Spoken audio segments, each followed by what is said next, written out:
ಎಲ್ಲರಿಗೂ ನಮಸ್ಕಾರ ಸ್ನೇಹಿತರೆ. ದೇಶದಾದ್ಯಂತ ಇರುವ ದೇಶದ ಎಲ್ಲ ಮೊಬೈಲ್ ಬಳಕೆದಾರರಿಗೆ ಕೇಂದ್ರದ ಟ್ರಾಯ್ ಅಂದರೆ telecom regulatory authority of India ಪ್ರಾಧಿಕಾರದಿಂದ ಭರ್ಜರಿ ಬಂಪರ್ ಗಿಫ್ಟ್ ನೀಡಲಾಗಿದೆ.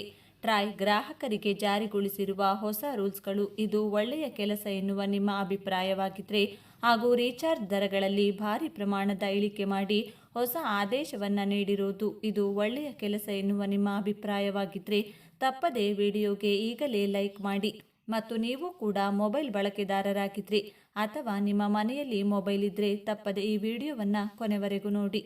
ಟೆಲಿಕಾಂ ವಲಯದಲ್ಲಿ ದೊಡ್ಡ ಮಟ್ಟದ ಬದಲಾವಣೆಗಳು ಕಳೆದ ಒಂದು ದಶಕದಲ್ಲಿ ಆಗಿವೆ. ಮೊದಲೆಲ್ಲ ಹಲವಾರು ಕಂಪನಿಗಳು ಟೆಲಿಕಾಂ ಕ್ಷೇತ್ರದಲ್ಲಿದ್ದವು. ಏರ್ಸೆಲ್, ಡೊಕೊಮೊ, ಐಡಿಯಾ, ಹಚ್, ವೊಡಾಫೋನ್, BSNL, ಏರ್ಟೆಲ್ ಹೀಗೆ ಟೆಲಿಕಾಂ ಕ್ಷೇತ್ರದಲ್ಲಿ ದೊಡ್ಡ ಮಟ್ಟದ ಸ್ಪರ್ಧೆ ಇತ್ತು. ಆದರೆ ಈಗ ಟೆಲಿಕಾಂ ಕ್ಷೇತ್ರದಲ್ಲಿ ಪ್ರಮುಖವಾಗಿ ನೆಲೆಯೂರಿರುವ ಕಂಪನಿಗಳು ಕೇವಲ ಎರಡು. ಒಂದು ಜಿಯೋ, ಮತ್ತೊಂದು ಏರ್ಟೆಲ್. ವೊಡಾಫೋನ್ ಮತ್ತು ಐಡಿಯಾ ಮರ್ಜಾಗಿ VI ಕಂಪನಿಯಾಗಿದ್ದರೂ ಕೂಡ ಅದು ಆಟಕ್ಕುಂಟು ಲೆಕ್ಕಕ್ಕಿಲ್ಲ ಎನ್ನುವ ಪರಿಸ್ಥಿತಿಯಲ್ಲಿದೆ. ಅಂದರೆ ಸದ್ಯದ ಮಟ್ಟಿಗೆ ಜಿಯೋ ಮತ್ತು ಏರ್ಟೆಲ್ ಬಿಟ್ಟರೆ ಬೇರೆ ಯಾವುದೇ ಕಂಪನಿಗಳು ಟೆಲಿಕಾಂ ಕ್ಷೇತ್ರದಲ್ಲಿ ಇಲ್ಲ. ಅದು ಯಾವುದೇ ಕ್ಷೇತ್ರ ಇರಲಿ ಅಲ್ಲಿ ಕಾಂಪಿಟೇಷನ್ ಎನ್ನುವುದು ಇರಲೇಬೇಕು. ಇಲ್ಲ ಅಂದರೆ ಜನರು ಕೂಡ ಅದರಿಂದ ಜನರಿಗೆ ತೊಂದರೆ ಶುರುವಾಗುತ್ತದೆ. ಈಗ ಟೆಲಿಕಾಂ ಕ್ಷೇತ್ರದಲ್ಲೂ ಕೂಡ ಹಾಗೆ ಆಗುವ ಮುನ್ಸೂಚನೆ ಸಿಕ್ಕಿದೆ. ಜಿಯೋ ಮತ್ತು ಏರ್ಟೆಲ್ ಜೊತೆಯಾಗಿ ಬಿಟ್ಟರೆ ಮುಂದೆ ಅವರು ಮಾಡಿದ್ದೇ ರೀಚಾರ್ಜ್ ಪ್ಲಾನ್, ಅವರು ಮಾಡಿದ್ದೇ ನಿಯಮಗಳು, ಅವರು ಹೇಳಿದ ರೀತಿಯಲ್ಲೇ ಗ್ರಾಹಕರು ಕೇಳಬೇಕಾಗುತ್ತೆ. ಇದನ್ನು ತಪ್ಪಿಸುವುದಕ್ಕೆ ಈಗ ಸರ್ಕಾರ ಪ್ಲಾನ್ ಮಾಡಿದೆ. ಟೆಲಿಕಾಂ ಕ್ಷೇತ್ರದಲ್ಲಿ ಸರ್ವಾಧಿಕಾರ ಸೃಷ್ಟಿಯಾಗಬಾರದು ಎನ್ನುವ ಕಾರಣಕ್ಕಾಗಿ ಬರೋಬ್ಬರಿ 1,00,000 ಕೋಟಿ ರೂಪಾಯಿ ಹಣವನ್ನು ತೆಗೆದಿಟ್ಟಿದೆ. ಸರ್ಕಾರದ ಈ ನಿರ್ಧಾರ ಟೆಲಿಕಾಂ ದೈತ್ಯರಿಗೆ ಶಾಕ್ ಕೊಟ್ಟಿದೆ. ಅಷ್ಟಕ್ಕೂ ಟೆಲಿಕಾಂ ಕ್ಷೇತ್ರದಲ್ಲಿ ಕಾಂಪಿಟೇಷನ್ ಅನ್ನೋದು ಇಲ್ಲದೆ ಹೋದರೆ ಮುಂದೆ ಗ್ರಾಹಕರಿಗೆ ಯಾವ ರೀತಿಯ ತೊಂದರೆಯಾಗಬಹುದು? ಇದರ ವಿರುದ್ಧ ಸರ್ಕಾರ ಸಮರ ಸಾರಿದ್ದು ಯಾಕೆ? ಸರ್ಕಾರ ಈ ಬಗ್ಗೆ ಯಾವ ಯೋಜನೆಯನ್ನು ಜಾರಿಗೆ ತರಲಿದೆ? ಎಲ್ಲವನ್ನ ಡೀಟೇಲ್ ಆಗಿ ತೋರಿಸ್ತೀವಿ ನೋಡಿ ಸ್ನೇಹಿತರೆ. ನಮ್ಮ ದೇಶದಲ್ಲಿ ಒಂದೇ ಪಕ್ಷ ಇದೆ ಅಂತ ಅಂದುಕೊಳ್ಳಿ. ಆಗ ಚುನಾವಣೆ ನಡೆದಾಗ ನಮಗೆ ಮತ ಹಾಕೋದಕ್ಕೆ ಒಂದೇ ಪಕ್ಷ ಇರುತ್ತೆ. ಅದೇ ಪಕ್ಷ ಅಧಿಕಾರಕ್ಕೂ ಬರುತ್ತೆ. ಮುಂದಿನ ಸಲ ಚುನಾವಣೆ ಬಂದಾಗಲೂ ನಮಗೆ ಬೇರೆ ಪಕ್ಷಕ್ಕೆ ಮತ ಹಾಕಲು ಅವಕಾಶ ಇಲ್ಲದೆ ಹೋದರೆ ಆಗ ನಮ್ಮ ದೇಶದ ಪರಿಸ್ಥಿತಿ ಯಾವ ರೀತಿ ಆಗಬಹುದು? ಅವರು ಮಾಡಿದ್ದೇ ಕಾನೂನಾಗುತ್ತದೆ. ಅವರು ಹೇಳಿದ ಹಾಗೆ ನಾವು ಕೇಳಬೇಕಾಗುತ್ತೆ. ಪ್ರತಿಭಟನೆ ಮಾಡುವುದಕ್ಕೆ ಅವಕಾಶವೇ ಇರುವುದಿಲ್ಲ. ವಿರೋಧ ವ್ಯಕ್ತಪಡಿಸುವ ಹಾಗಿಲ್ಲ. ಇಂತಹ ಪರಿಸ್ಥಿತಿ ನಿರ್ಮಾಣವಾಗಿ ಬಿಟ್ಟರೆ ಏನಾಗಬಹುದು ಒಮ್ಮೆ ಊಹೆ ಮಾಡಿಕೊಳ್ಳಿ. ಇದು ಕೇವಲ ರಾಜಕೀಯಕ್ಕೆ ಮಾತ್ರ ಸೀಮಿತವಲ್ಲ, ಎಲ್ಲ ಕ್ಷೇತ್ರಗಳಿಗೂ ಕೂಡ ಇದು ಅನ್ವಯವಾಗುತ್ತದೆ. ಒಂದು ಕ್ಷೇತ್ರದಲ್ಲಿ ಒಂದೇ ಕಂಪನಿ ಇದ್ದು ಬಿಟ್ಟರೆ ಅವರು ಮುಂದೊಂದು ದಿನ ಎಷ್ಟು ಬೆಲೆ ಏರಿಕೆ ಮಾಡಿದರೂ ನಾವು ಅದನ್ನು ತೆಗೆದುಕೊಳ್ಳಲೇಬೇಕಾದ ಅನಿವಾರ್ಯತೆ ಸೃಷ್ಟಿಯಾಗುತ್ತೆ. ಈ ರೀತಿಯ ಸಿಚುವೇಶನನ್ನು ಮೊನೊಪೊಲಿ ಅಂತ ಕರೀತಾರೆ. ಇದೀಗ ಇಂಥದ್ದೇ ಸಿಚುವೇಶನ್ ಟೆಲಿಕಾಂ ಕ್ಷೇತ್ರದಲ್ಲಿ ಸೃಷ್ಟಿಯಾಗುವ ಸಾಧ್ಯತೆ ದಟ್ಟವಾಗ್ತಿದೆ. ಸದ್ಯಕ್ಕೆ ಟೆಲಿಕಾಂ ಕ್ಷೇತ್ರದಲ್ಲಿ ಭದ್ರವಾಗಿ ನೆಲೆಯೂರಿರೋರು ಎರಡೇ ಕಂಪನಿಗಳು, ಒಂದು ಏರ್ಟೆಲ್, ಇನ್ನೊಂದು ಜಿಯೋ. ಅಂದರೆ ಇದು ಎರಡು ಕಂಪನಿಗಳ ಸಾಮ್ರಾಜ್ಯ ತಪ್ಪಿಸುವುದಕ್ಕೆ ಅಂತಾನೆ ಸರ್ಕಾರ ಒಂದು ಮಾಸ್ಟರ್ ಪ್ಲಾನ್ ಮಾಡಿದೆ ಸ್ನೇಹಿತರೆ. ಸರ್ಕಾರದ ಈ ಮಾಸ್ಟರ್ ಪ್ಲಾನ್ ಅನ್ನು ನೀವು ಸೂಕ್ಷ್ಮವಾಗಿ ಅರ್ಥ ಮಾಡಿಕೊಳ್ಳಬೇಕು. 2004ರಿಂದ ಏರ್ಟೆಲ್, ವೊಡಾಫೋನ್, ಐಡಿಯಾದಂತಹ ಟೆಲಿಕಾಂ ಕಂಪನಿಗಳು ಸರ್ಕಾರಕ್ಕೆ ಸರಿಯಾದ ರೀತಿಯಲ್ಲಿ ಟ್ಯಾಕ್ಸ್ ಕಟ್ಟುತ್ತಿರಲಿಲ್ಲ. ದೊಡ್ಡ ಪ್ರಮಾಣದ ಟ್ಯಾಕ್ಸ್ ಅನ್ನು ಸರ್ಕಾರ ವಿಧಿಸುತ್ತಿದೆ. ನಾವು ಟ್ಯಾಕ್ಸ್ ಕಟ್ಟಿದ್ರೆ ಕಂಪನಿ ನಡೆಸುವುದಕ್ಕೆ ಆಗುವುದಿಲ್ಲ ಎನ್ನುವ ನೆಪವೊಡ್ಡಿ ಯಾವ ಕಂಪನಿಗಳು ಕೂಡ ಸರ್ಕಾರಕ್ಕೆ ಸರಿಯಾದ ರೀತಿಯಲ್ಲಿ ತೆರಿಗೆ ಕಟ್ಟುತ್ತಿರಲಿಲ್ಲ. ಅಂದರೆ ಸರ್ಕಾರದ ಈ ವಿಚಾರವನ್ನು ಸುಪ್ರೀಂ ಕೋರ್ಟ್ಗೆ ತೆಗೆದುಕೊಂಡು ಹೋಗುತ್ತೆ. 2019ರಲ್ಲಿ ಸುಪ್ರೀಂ ಕೋರ್ಟ್ನಲ್ಲಿ ಸರ್ಕಾರದ ಪರವಾಗಿ ಆದೇಶ ಹೊರಬೀಳುತ್ತದೆ. ಟೆಲಿಕಾಂ ಕಂಪನಿಗಳು ಬಾಕಿ ಉಳಿಸಿಕೊಂಡಿರುವ ಟ್ಯಾಕ್ಸ್ ಅನ್ನು ಕಟ್ಟಲೇಬೇಕು ಅಂತ ಕಟ್ಟಪ್ಪಣೆಯನ್ನು ಸುಪ್ರೀಂ ಕೋರ್ಟ್ ಹೊರಡಿಸುತ್ತದೆ. ಆದರೆ ಅಲ್ಲಿಗಾಗಲೇ ದೊಡ್ಡ ಪ್ರಮಾಣದ ಟ್ಯಾಕ್ಸ್ ಅನ್ನು ಟೆಲಿಕಾಂ ಕಂಪನಿಗಳು ಬಾಕಿ ಉಳಿಸಿಕೊಂಡಿದ್ದವು. ಅದರ ಮೊತ್ತ ಕೇಳಿದರೆ ನಿಮಗೆ ಖಂಡಿತವಾಗಿಯೂ ಶಾಕ್ ಆಗುತ್ತೆ. ಎಲ್ಲ ಟೆಲಿಕಾಂ ಕಂಪನಿಗಳು ಸೇರಿಕೊಂಡು ಬರೋಬ್ಬರಿ 1,50,000 ಕೋಟಿಯಷ್ಟು ಟ್ಯಾಕ್ಸ್ ಅನ್ನು ಬಾಕಿ ಉಳಿಸಿಕೊಂಡಿದ್ದವು. ಇಲ್ಲಿಯವರೆಗೂ ಅದನ್ನು ಕಟ್ಟೋದಕ್ಕೆ ಅವುಗಳಿಂದ ಆಗಲೇ ಇಲ್ಲ. ಮತ್ತೊಂದು ಕಡೆಯಲ್ಲಿ ಹಲವು ಕಾರಣಗಳಿಂದ ವೊಡಾಫೋನ್ ಹಾಗೂ ಐಡಿಯಾ ಕಂಪನಿಗಳಿಗೆ ಟೆಲಿಕಾಂ ಕ್ಷೇತ್ರದಲ್ಲಿ ಮುಂದೆ ಹೋಗೋದಕ್ಕೆ ಸಾಧ್ಯವಾಗುವುದಿಲ್ಲ. ಹೀಗಾಗಿ ಎರಡು ಕಂಪನಿಗಳು ಮರ್ಜಾಗಿ ಈಗ VI ಎನ್ನುವ ಕಂಪನಿ ಇದೆ. ಅದು ಕೂಡ ಭಾರಿ ನಷ್ಟದಲ್ಲಿದೆ. ಇಂತಹ ಸಂದರ್ಭದಲ್ಲಿ ಸರ್ಕಾರ ಒಂದು ನಿರ್ಧಾರವನ್ನು ತೆಗೆದುಕೊಂಡಿದೆ. ಅದೇನಪ್ಪ ಅಂದರೆ ಟೆಲಿಕಾಂ ಕಂಪನಿಗಳು ತಮಗೆ ಕಟ್ಟಲು ಬಾಕಿ ಇರುವ ಟ್ಯಾಕ್ಸ್ನಲ್ಲಿ ಬರೋಬ್ಬರಿ 1,00,000 ಕೋಟಿ ಟ್ಯಾಕ್ಸನ್ನು ಮನ್ನಾ ಮಾಡುವುದು. ಈ ನಿರ್ಧಾರದಿಂದ ವಿಐ ಕಂಪನಿಗೆ ದೊಡ್ಡ ಪ್ರಮಾಣದ ಲಾಭವಾಗುತ್ತೆ.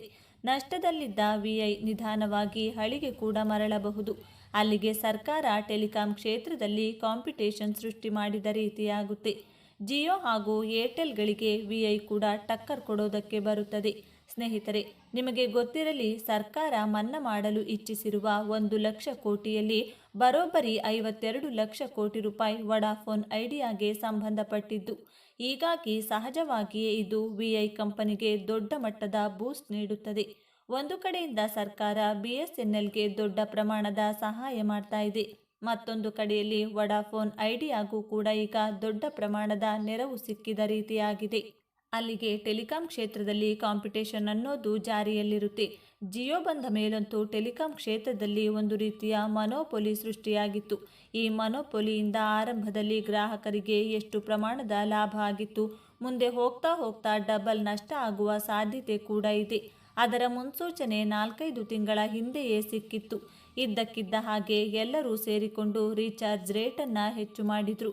ಇದರಿಂದ ಹೊರೆಯಾಗಿದ್ದು ಗ್ರಾಹಕರಿಗೆ. ಜಿಯೋ ಆರಂಭದಲ್ಲಿ ಯಾವ ರೀತಿಯ ಆಫರ್ ಕೊಟ್ಟಿತ್ತು ಅನ್ನೋದು ನಿಮಗೆಲ್ಲ ನೆನಪಿರಬಹುದು. ಜಿಯೋ ಕೊಟ್ಟ ಈ ಆಫರ್ ನೋಡಿದ ಉಳಿದ ಎಲ್ಲ ಟೆಲಿಕಾಂ ಕಂಪನಿಗಳಿಗೆ ಸಿಡಿದು ಬಡಿದ ಅನುಭವವಾಗಿತ್ತು.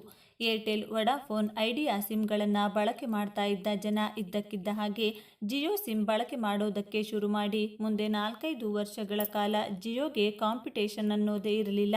ಜಿಯೋದ ಈ ನಾಗಲೋಟವನ್ನು ನೋಡಿ ಉಳಿದ ಕಂಪನಿಗಳು ಕೂಡ ಅದೇ ರೀತಿಯ ಆಫರನ್ನು ಕೊಡ್ತಾ ಹೋಗ್ತವೆ. ಈ ಕಾಂಪಿಟೇಷನ್ನಲ್ಲಿ ಲಾಭ ಆಗಿದ್ದು ಮಾತ್ರ ಜನರಿಗೆ. ಆದರೆ 3-4 ವರ್ಷಗಳಲ್ಲಿ ಕಾಲ ಯಾವ ರೀತಿ ಬದಲಾಗಿದೆ ನೋಡಿ.